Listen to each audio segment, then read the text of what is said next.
To the NT wives out there, if you've tried to get through to your husband by appealing to his emotions and his empathy and talking about your feelings, as you have found out, you don't get anywhere because he doesn't speak emotionese.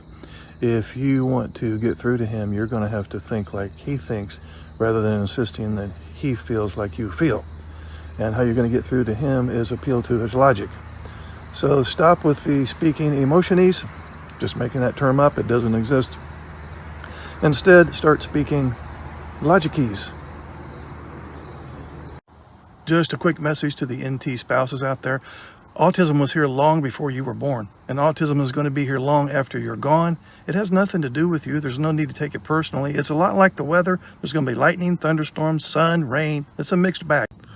So, message to NT spouses out there, what do you have in the way of self-care strategies in all different domains of life? Spiritually, physically, mentally, emotionally, socially, financially, even vocationally and educationally. What are some of your self-care strategies? Does changing your autistic spouse fall into the category of one of your self-care strategies? It shouldn't, because that's a self-sabotage strategy, not a self-care strategy. Your autistic husband has self-care strategies. He will engage in his special interest for lengthy periods of time to de-escalate, to reduce his anxiety, to charge his battery. You need to find a self-care strategy that's as good as his. And changing him can't be one of your self-care strategies. That's self-sabotage. So again, all domains of life, spiritually, physically, mentally, emotionally, socially, financially, what can you do self-care-wise? Dear NT wives, autism spectrum disorder is what it is. You can't change it. Trying to change the traits in an autistic person is like trying to change the weather. You don't stand a chance getting that accomplished. Please stop beating your head against a brick wall. He has to understand my feelings or I'm being abused. He has to say or do certain things, otherwise I'm not okay inside. He has to avoid saying or doing certain things, otherwise it hurts my feelings. Why would you want to give anybody that kind of power?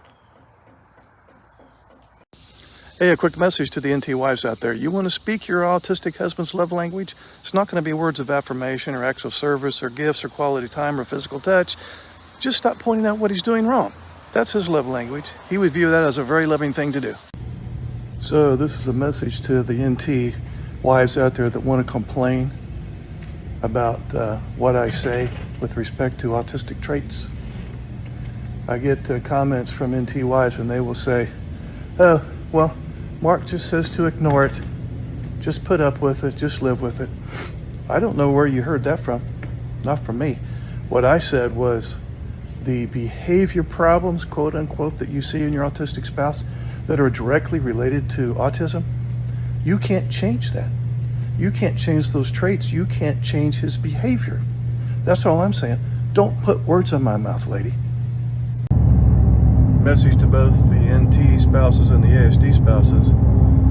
It's not what your spouse is doing to you. It's your download of what your spouse is doing to you. And then your reaction based on your download.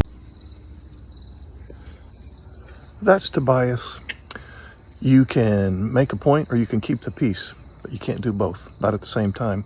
You might think, well, we should be able to make a point and keep the peace at the same time. Hasn't worked that way for the last 10 years. What makes you think it's going to work that way later this afternoon? You can do one or the other. You can't do both. I'm not suggesting which one to do. You decide what's best for you in the moment. But if you make a point, you're sacrificing the peace. And if you opt to keep the peace, you may very well be sacrificing an opportunity to make a point. You pick your choice. But if you decide to make a point, don't bitch about the fact that there's no peace. Doesn't work like that. Sorry. I run into this a lot where a person in the neurodiverse marriage says, I'm going to leave this miserable marriage because I want to leave my problems behind. And so they get into the next relationship and find that they didn't leave their problems behind. They just brought those problems into the next relationship. Hey guys, this is Mark. Click on the join button underneath any of my videos, then click on members only videos, and then click on join. And for $9.99 a month, you'll have access to members only videos, which are excerpts from previous workshops I've conducted for NT partners, ASD partners, and the neurodiverse couple. New videos will be uploaded weekly.